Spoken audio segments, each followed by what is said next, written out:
तो साथियों, बात करें बजाज फाइनेंस की, तो किसी ने अगर इस कैंडल में इस स्टॉक को बाई किया होता तो 1025 दिन इस स्टॉक में बिताने के बाद भी उसके रिटर्न होते 6.5%। ये स्टॉक कभी 100 के मल्टीपल पर ट्रेड करता था और उसके बाद मैसिव डी रेटिंग देखने को मिली है। 30 के मल्टीपल पर फिलहाल ट्रेड कर रहा है despite the fact that EPS kept on rising.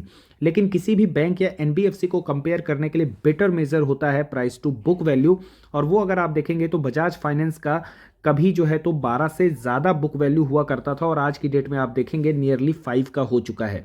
तो आखिर इतनी बड़ी मैसिव डी रेटिंग हमें बजाज फाइनेंस में क्यों देखने को मिली, उसको आज हम एनालाइज करेंगे और आगे चल के क्या ये यहाँ पे एक फेयरली वैल्यूड स्टॉक हो सकता है या नहीं, इसके बारे में भी बात करेंगे। लेकिन वीडियो में सबसे पहले डिस्क्लेमर देना जरूरी है कि मेरे पास कोई भी बैंक, बजाज फाइनेंस की तो बात छोड़ दीजिए, कोई भी बैंक या एनबीएफसी पोर्टफोलियो में नहीं है और मैं कोई भी बैंक या एनबीएफसी में इन्वेस्ट करना पसंद नहीं करता हूं।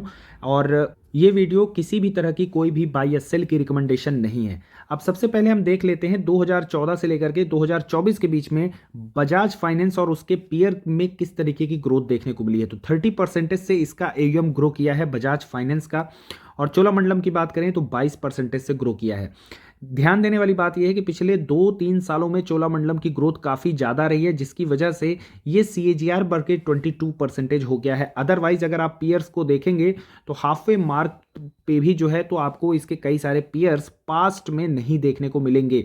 सेक्टर लीडर हुआ करता था और बहुत हाई ग्रोथ हुआ करती थी and that is why market यहाँ पे हाई मल्टीपल देता था। लेकिन अब की अगर बात करें तो वो ग्रोथ आने वाले टाइम पर या करंट ग्रोथ की भी बात करें तो उतनी ज़्यादा इंप्रेसिव नहीं है। इनफैक्ट कोटक यहाँ पे इंस्टीट्यूशनल इक्विटीज़ का मानना है कि आने वाले टाइम पे नियरली सेम सी ग्रोथ जो है ये सभी एनबीएफसी में आपको देखने को मिल सकती है। और 1 या 2% को भी अगर कॉम्प्रोमाइज कर लिया जाए then why to give multiple of hundreds to the Bajaj Finance, जहां पे सिर्फ 14 का यहाँ पे 14% की ग्रोथ या 15% की ग्रोथ एक्सपेक्टेड है, जबकि वहीं महिंद्रा फाइनेंस और श्रीराम फाइनेंस जो कि निफ्टी 50 में हुआ करता है वहां भी आपको एक डिसेंट सी ग्रोथ मिल जाएगी। अब इसके अलावा अगर हम देखें पास्ट में इसका यूएम किस तरीके से ग्रो किया है तो आप देखेंगे बजाज फाइनेंस मोर देन 35% की ग्रोथ हमें कोविड से पहले देखने को मिली है, लेकिन कोविड के बाद जो है एयूएम की ग्रोथ हमें उतनी बेहतरीन नहीं देखने को मिली है एंड दैट इज़ वाई कि यहाँ पे हमें करेक्शन देखने को मिल रहा है। और एक सेगमेंट है जहाँ पे इनका एयूएम परसेंटेज काफ़ी ज़्यादा है, पूरे एयूएम का लगभग 20% जो है कंज्यूमर B2C सेगमेंट में हुआ करता था, यानी कोई भी इलेक्ट्रॉनिक सामान जो है, जैसे कि आज आप रेफ्रिजरेटर लें या फिर टीवी लें या वॉशिंग मशीन लें तो बहुत सारे लोग ईएमआई पर लेते हैं।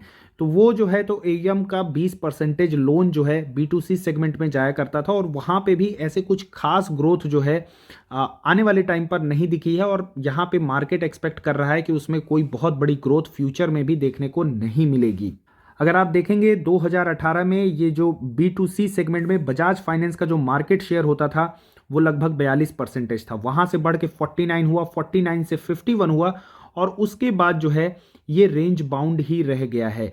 तो यहाँ पे ग्रोथ नहीं आई है और ग्रोथ क्यों नहीं आई है, क्योंकि यहाँ पे एनबीएफसी सेगमेंट में कंपटीशन बढ़ गया है, पीयर्स जो हैं मार्केट शेयर यहाँ पे गेन कर रहे हैं। इसके अलावा पर्सनल लोन सेगमेंट की बात करें तो बजाज फाइनेंस का जो मार्केट शेयर हुआ करता था वो 8.7% होता था और उसके बाद से अगर आप देखेंगे तो ये शेयर में बहुत ज़्यादा ग्रोथ नहीं देखने को मिली है and may be one of the reason कि यहाँ पे एनबीएफसी जो है काफ़ी महंगे पर्सनल लोन देता है और काफ़ी सस्ते जो लोन हैं वो बैंक से मिल जाते हैं। और इसके अलावा एक और चलन बहुत ज़्यादा आया है वो है गोल्ड लोन। तो गोल्ड लोन सेगमेंट में भी काफ़ी ज़्यादा जो है बैंक एग्रेसिवली लोन्स डिस्ट्रीब्यूट कर रहे हैं और वहाँ पे काफ़ी ज़्यादा ग्रोथ देखने को मिल रही है। इसके अलावा अगर आप बजाज फाइनेंस के unsecured business loan market share की बात करेंगे तो वो देखेंगे धीरे धीरे राइज हो रहा है। जैसे कि नाम से ही क्लियर है कि यहाँ पे जो लोन्स हैं वो सिक्योर्ड नहीं है, यानी कोई भी मॉर्टगेज वगैरह नहीं उसमें जो है इंक्लूड किया जाता है, कोई गारंटी नहीं रहती है।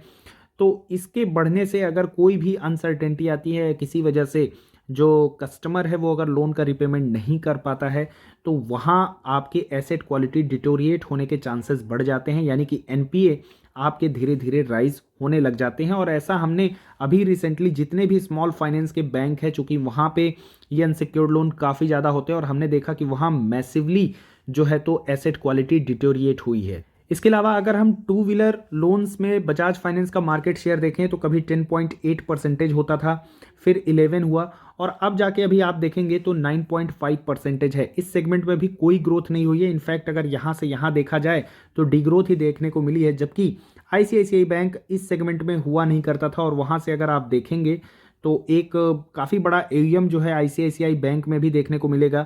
और इसके अलावा अदर्स में अगर आप देखेंगे तो क्लियर कट यहाँ पे दिख रहा है कि कितना बड़ा कंपटीशन अब इस सेगमेंट में बढ़ गया है।